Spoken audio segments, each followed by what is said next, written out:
இன்றே டவுன்லோட் செய்து உங்கள் ஃபேவரட் ஷோக்களை என்ஜாய் பண்ணுங்க.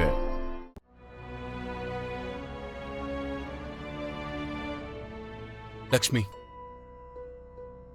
உன் மேல துளி கூட பாசம் இல்லாத வீட்டுக்கு போற, உன்னை கொஞ்சம் கூட மதிக்காத புருஷனை தேடி போற.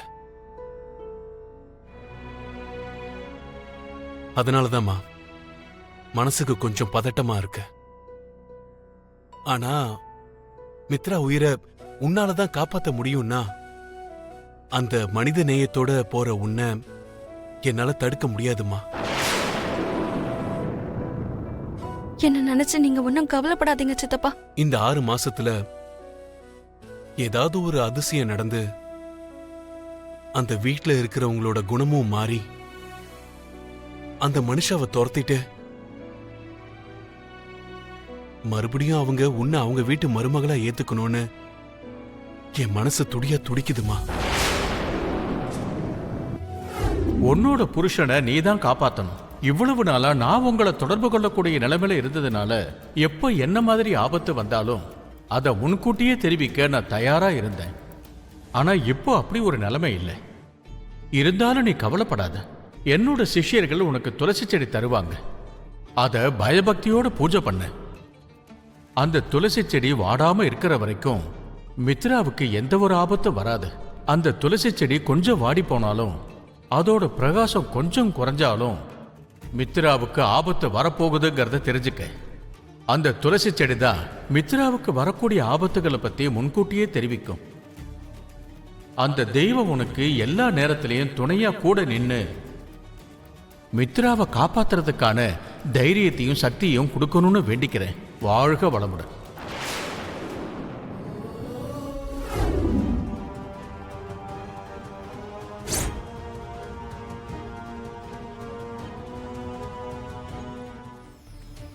நில்லு நில்லு நில்லு நில்லு.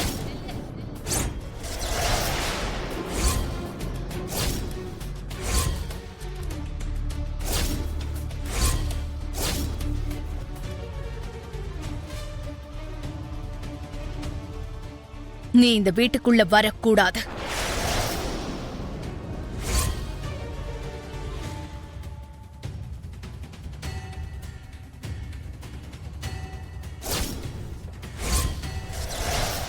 நீ இந்த வீட்டுக்குள்ள காலடி எடுத்து வைக்க நான் ஒத்துக்க மாட்டேன். ஒண்ணு மட்டும் ஞாபகம் வச்சுக்க லட்சுமி, மித்ராவுக்கு அடுத்த 10 மாசம் வரைக்கும் ஆபத்துக்கள் சூழ்ந்திருக்கு. இந்த விஷயத்துல மத்தவங்க அபிப்பிராயம் எதுவா இருந்தாலும் நீ மட்டும் இந்த விஷயத்தை நம்பிதான் ஆகணும். உன்னோட புருஷனை நீதான் காப்பாற்றணும்.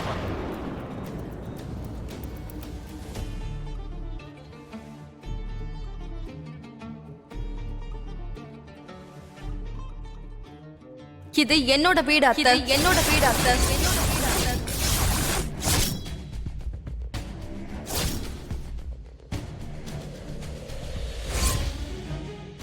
என் புருஷன் வீடு, என்னோட புகுந்த வீடு.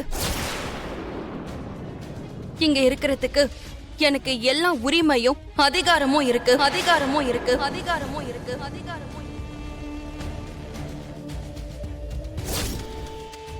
என்னை இங்க வரக்கூடாது, இருக்க கூடாதுன்னு சொல்ல யாருக்கும் எந்த அதிகாரமும் இல்ல. அதிகாரமும் இல்ல. அதிகாரமும் இல்ல.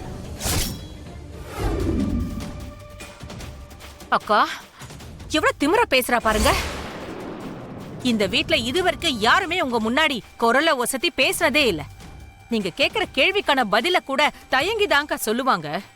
அப்படி இருக்கும்போது இந்த லக்ஷ்மி கொஞ்சம் கூட மரியாதை இல்லாம பேசுறா. நீங்க என்ன சொன்னாலும் அதுக்கு எதிர்பேச்சு பேசிட்டு இருக்கா. உங்க முன்னாடி தலகணத்தோட திமிரா நிக்கிறாக்கா.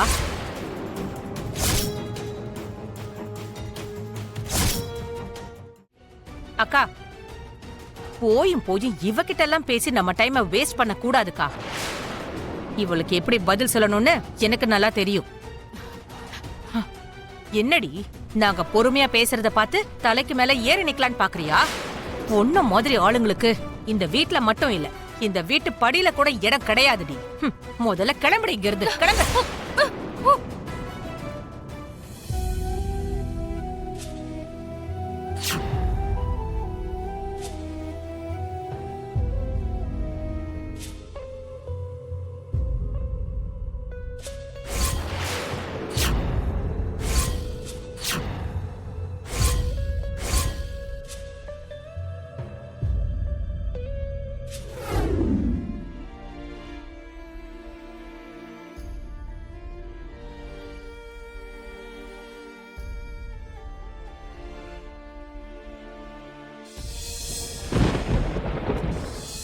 விவேக், என்னாச்சுடா?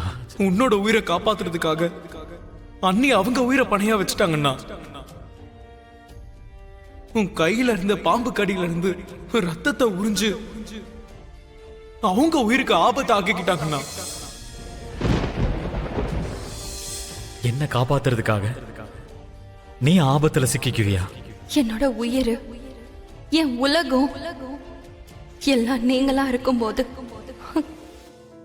உங்களுக்கு ஏதாவது ஒண்ணு ஆச்சுன்னா பார்த்துக்கிட்டு என்னால சும்மா இருக்க முடியுமா?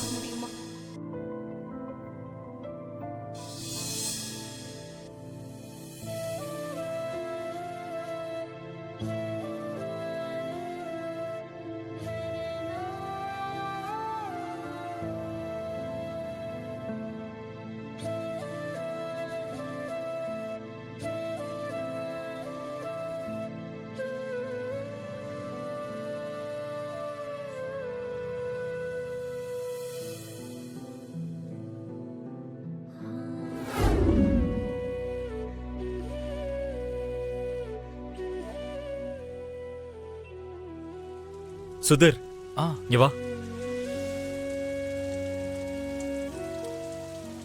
என்ன மித்ராண்ணா?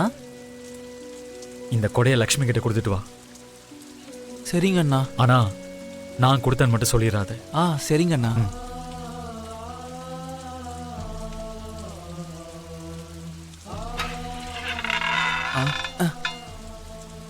லக்ஷ்மி அண்ணி, இந்த கொடைய புடிங்க.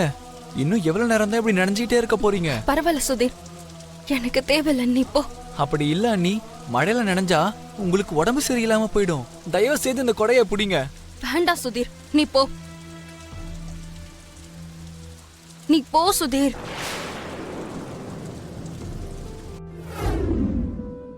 மழையில வைரம் மாதிரி மென்னிக்கிட்டு இருக்காடா. யாரா இந்த பொண்ணு? மேல இருக்கிற அந்த வருண தெய்வன் நமக்காக வானத்துல இருந்து இந்த பூமிக்கு அனுப்பி வச்ச நடுராத்திரி வானவில்லைன்னு நினைக்கிறேன் இவ. டேய், மரியாதையா இங்க இருந்து போக போறீங்களா இல்லையா? எதுக்கு பாப்பா இப்படி கோவப்படுற? தனியா நிக்கிறியேன்னு துணைக்கு வந்தோம். இந்த மாதிரி வந்தவங்கள போ சொன்னா அப்புறம் உனக்கு தான் பாவம் வந்து சேரும் பாப்பா. இப்ப நீங்க இங்க இருந்து போகல, நான் என்ன பண்ணுவேன்னு எனக்கே தெரியாது. இந்த ஈர புடவையில நீ பார்க்க செமையா இருக்க. அதனால நாங்க ஒரு தடவை